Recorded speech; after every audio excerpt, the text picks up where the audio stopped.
Bright Tuty. Every student matters. Hello students, welcome to another lecture. In this class, we are going to begin with Unit 8 of Class 12 Education Nagaland 4. The chapter is Learning. Now, as the name in itself suggests, we in this chapter are going to learn about learning, what is learning, how do we define learning, what is the meaning of learning, what is the nature of learning.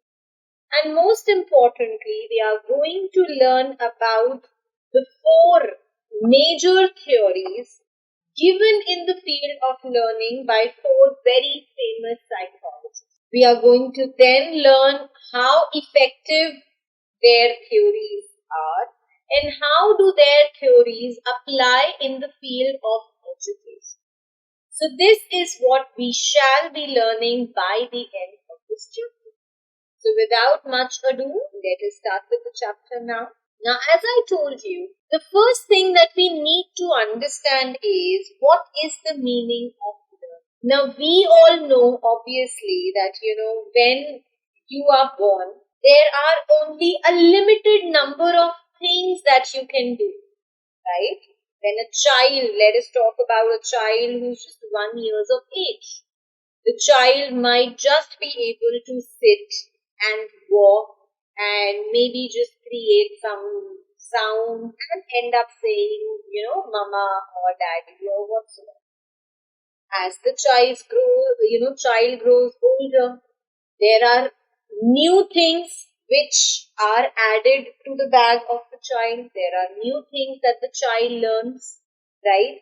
Maybe let's say the child is going to learn now how to speak few more words, will be able to differentiate and identify the different colors, maybe identify the animals also. The child grows even more and is able to identify everything around us and speak proper words. Now, what did we observe in the pattern that we just talked about? Every year that a child or a person adds to one's life, there is some amount of learning that takes place. Learning is something that empowers you, that, makes you stronger and adds some new things in your life. So every single day we learn, every single day there is something which is, added to our knowledge base. Just the way a child keeps on growing and keeps on learning new things. Similar is the manner with a human being, an adult, a proper growth. So, learning is something that ensures that a person works hard. Learning empowers a person with good knowledge, good skills, and later on makes one professionally proficient in nature. Whatever marks we score during our school, our graduation, post-graduation, whatever knowledge we are able to gain, whatever new skills we are able to learn, whatever is the nature of job that we are able to do, everything is because of the learning that we do. So learning adds on to a lot of skills and proficiencies for a man and makes one hard worker. Everybody has a lot of problems that, one deals with, but it is learning that teaches a person how to grow stronger. It is through appropriate learning that we get to know how to come out of that situation without hurting it. So this is what we are going to focus on in this chapter. Now, as we have already talked about, learning is something which is a very important factor of human behavior. The more we learn, the better we grow and develop. Now, there are multiple changes that take place in one's life. There are multiple experiences that we face in our lives, and with every experience that we go through, there is some amount of learning that also takes place. So it can be said that learning is a relatively permanent change in behavior or a potential produced by experience. Let's say, for example, in the past, for example, I have had an experience of multiple job losses. Let's say 4 jobs I have lost in the past. For example, this is just a hypothetical example. So, for instance, I've lost 4 jobs in the past. And now I'm going to apply for the 5th one. Right? Before I apply for the 5th one, I want to ensure that this time the same thing does not repeat itself and I don't end up losing my job again. So what do? I sit down and I try and introspect about what all did go wrong in my previous job. I think about my experiences, about the good, about the bad and everything. And on the basis of whatever experiences I had with respect to my interview process, my work culture, interaction and everything, I reached some conclusions and decide to keep them in mind once I apply for the 5th job. So basically, what learning does to you is it brings a change in your personality, in your behavior. And this change that is brought over by learning is permanent in nature. Because with experience, when one learns something, that learn is, permanent because we understand that that change was very much required and that change has taken place for the betterment of us. So learning leads to a positive and a permanent change in one's behavior. Now, behavior changes can occur due to a lot of reasons. It can be permanent if it is based on our experience and some positive reinforcement. If supposingly somebody has a habit of taking drugs or somebody is, habitual of being lazy the entire day, of just lying on the couch and doing nothing but watching television, there are going to be a lot of changes in the behavior that will take place. These behavioral changes which occur due to the usage of drugs or due to tiredness, these changes are temporary in nature. They are not permanent. Because when guided properly, with correct motivation, with correct reward, one can get over these negative changes in oneself. So, whatever changes take place in our life due to practicing something or due to our experiences are relatively permanent in nature and are called as learning. On the other hand, the changes that take place due to temporary factors like usage of drugs or usage of some sort of alcohol and introduction of tiredness and fatigue in one's life, these are all temporary changes that we talk about. Now, what are the different features of learning? What are the characteristics of learning? What can we talk about learning? First and the most important aspect that we have already touched upon is the importance of experience. Learning always comes with experience. Remember that.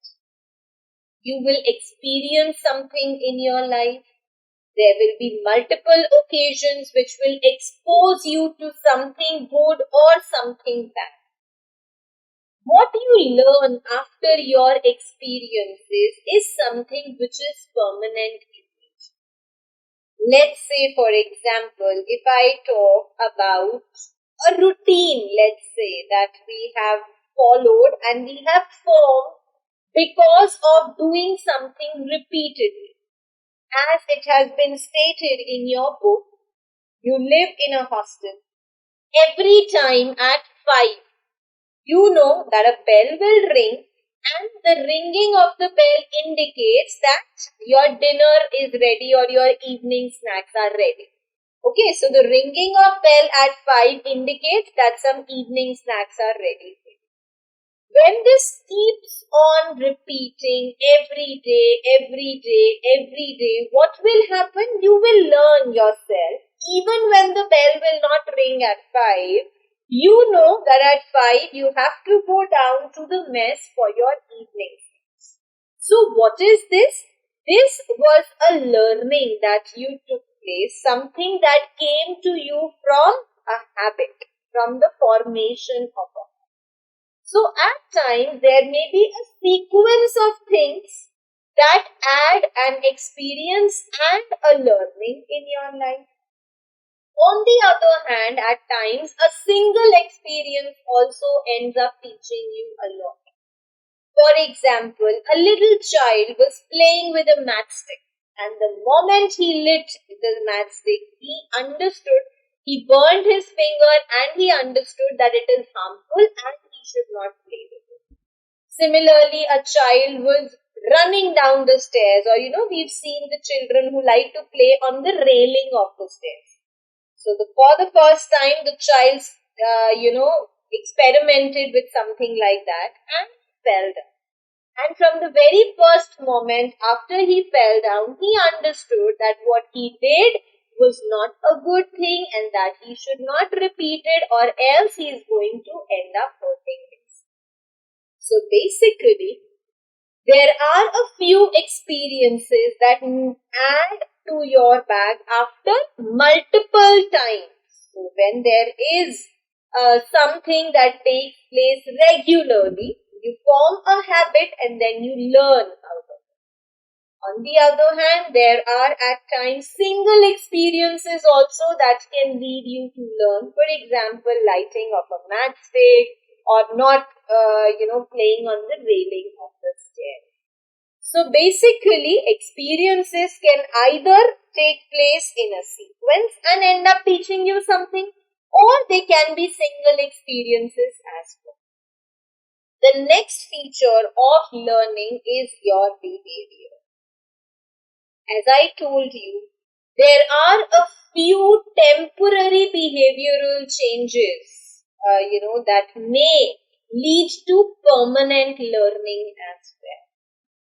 For example, let's say, if I give you an example, okay, you are learning to ride a bicycle, but you don't, feel like doing it, and you feel tired and you feel very lazy and you feel very demotivated. So what happens? Because of your tiredness, because of your laziness, you are going to stop continuing with that. This thing that has happened with you, this behavioral change, due to tiredness, due to laziness, that has forced you to discontinue learning how to ride a bicycle, will not be counted as learning at all, because it was temporary in nature. So behavior, it is not necessary that if we, get into learning something, and even if we stop in the middle, that is going to mean we've learned something more. Such a change was temporary in nature. It led to a change in our behavior. We stopped riding the bicycle because of our fatigue and our tiredness, and therefore they are not going to be added in our learning process. The next and the most important, and again something that we have touched upon, is habituation.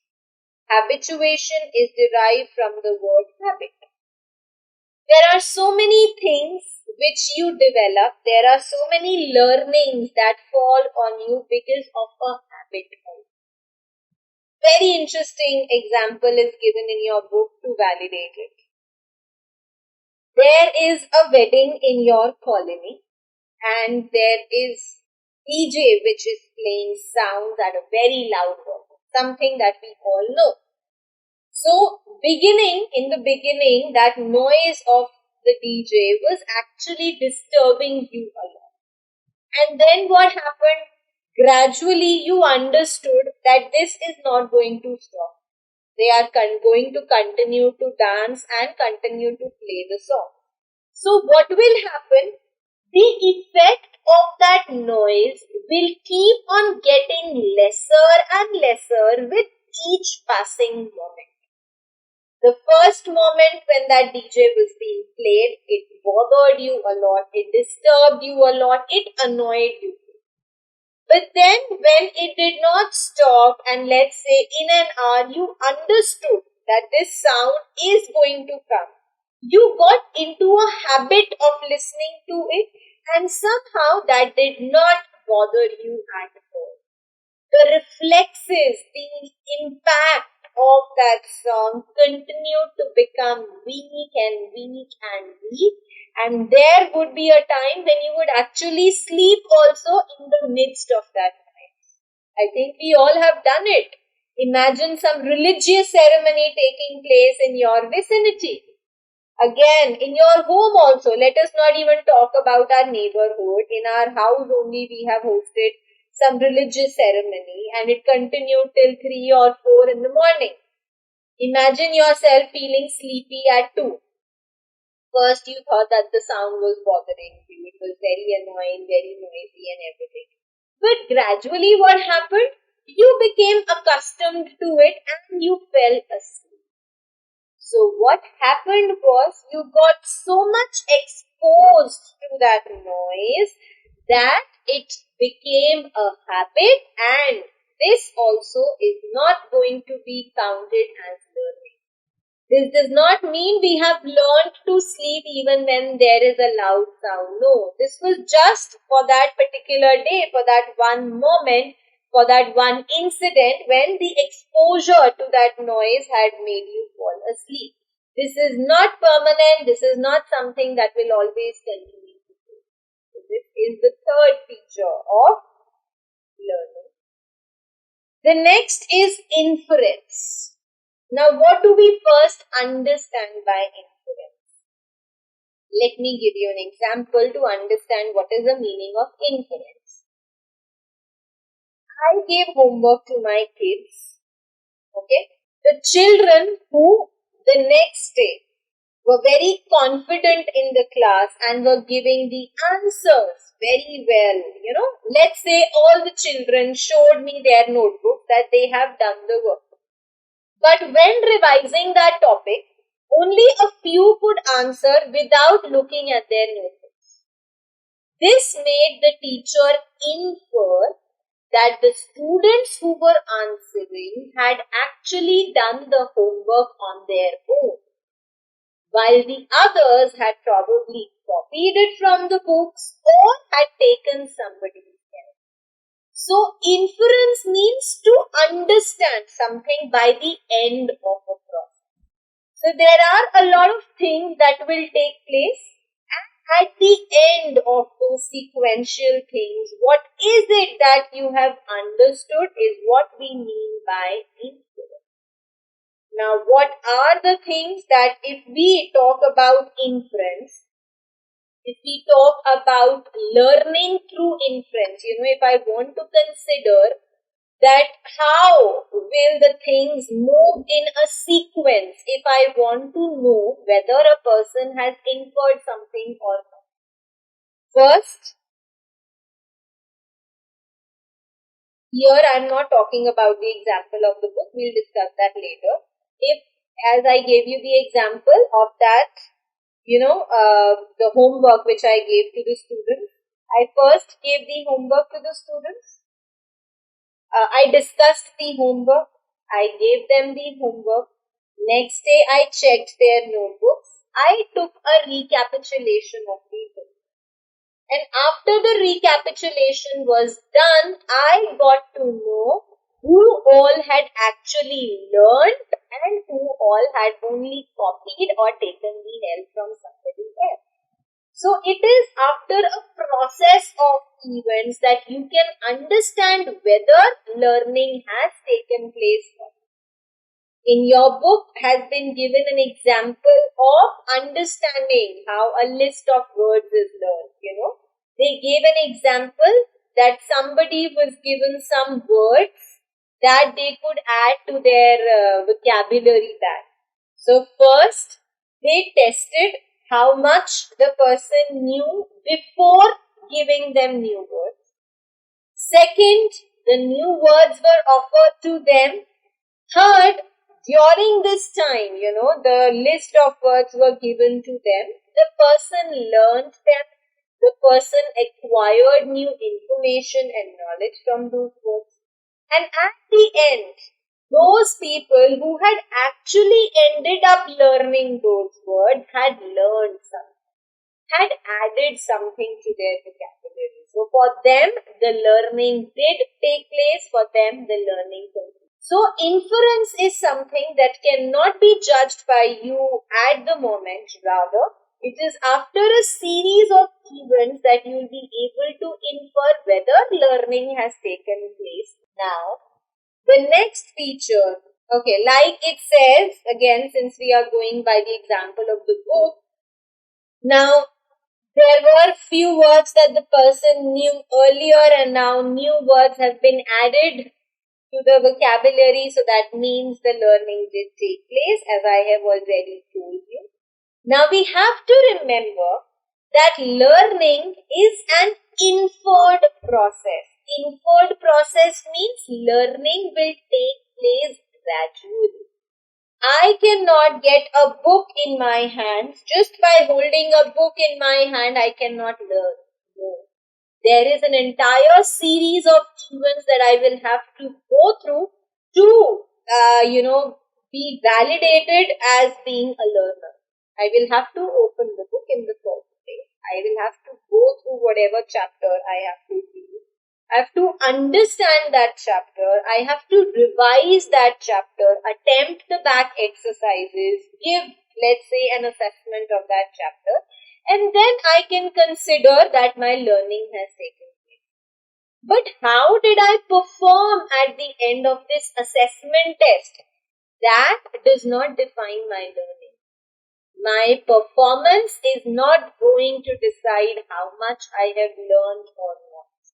Performance is a person's observed behavior or response or action. Okay, so performance is not something that is going to decide how much you have learned. Performance is something that takes place after an observed behavior. For example, your teachers check your performance after the end of 1 month, let's say. After 1 month, you people have your monthly tests, your unit tests, periodic tests, whatever you may call them. You know already that by the end of the month, I am going to be assessed for my performance. So what are you going to do? You will keep this in mind and you are going to prepare yourself over this time. Yes, learning will surely take place, but your performance that you will display at the end is going to be dependent on your behavior that you displayed during that 1 month of time. So this is how performance is different from inference. Inference, there is no performance, you are not being assessed and you are just learning. While performance is when you are learning, you have a stipulated period of time given to you and in that stipulated period of time, you add something new to your, okay?